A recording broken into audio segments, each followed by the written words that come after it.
The world is on the cusp of a new quantum revolution.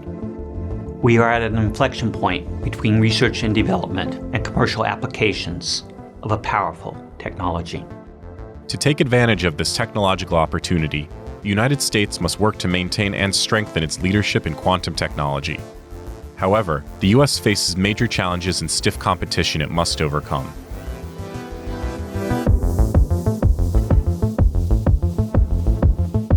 On the current trajectory, quantum computers, networks, and sensors will eventually facilitate revolutionary leaps in fields such as artificial intelligence, logistics, cybersecurity and encryption, medical devices, and drug discovery.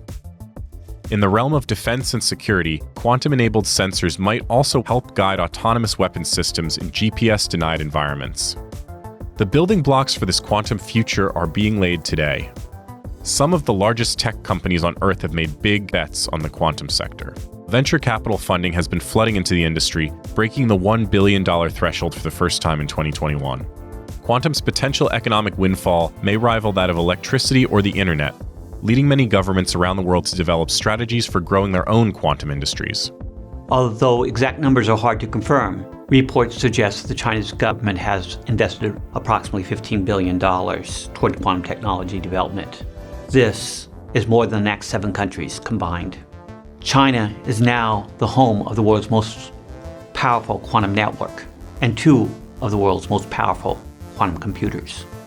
Experts warn that Chinese leadership in quantum commercialization would allow the Chinese government to set the rules on quantum development going forward. The United States launched its National Quantum Initiative in 2018, which authorizes just over $1.2 billion towards federal research activities and workforce development initiatives over 5 years. The CHIPS and Science Act of 2022 calls for additional domestic efforts, but its programs have yet to be funded. The United States also faces systemic challenges in making the transition from R&D to a viable quantum industry. While total VC funding has continued to grow, many VC firms lack the patience required to see their investment in quantum pay off. Government seed funding and also development contracts can help fill this gap. However, current federal award programs and procurement systems are slow and complicated and must be streamlined to meet the pace of innovation. The U.S. government should look for opportunities to be an early adopter and promote use cases in areas such as securing critical infrastructure like the national electric grid. In addition, the United States must build its quantum workforce. As with other emerging industries, there is a shortage of scientists and engineers with the necessary knowledge and skills to drive quantum innovation and operate complex quantum hardware. U.S. universities and research institutions are world leaders in research of emerging technologies, including quantum.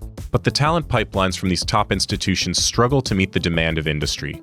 The entire U.S. academic enterprise needs to be engaged in educating the quantum workforce of tomorrow.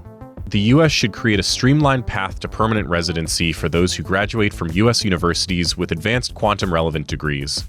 The quantum workforce, funders, suppliers, and eventually customers will form a larger supportive ecosystem needed to convert quantum research into applications that contribute to the United States' economic and national security. Without a sustained commitment to its own quantum industry and collaboration with its allies, the United States risks forfeiting its competitiveness in a sector that is expected to define the next century of technological leadership.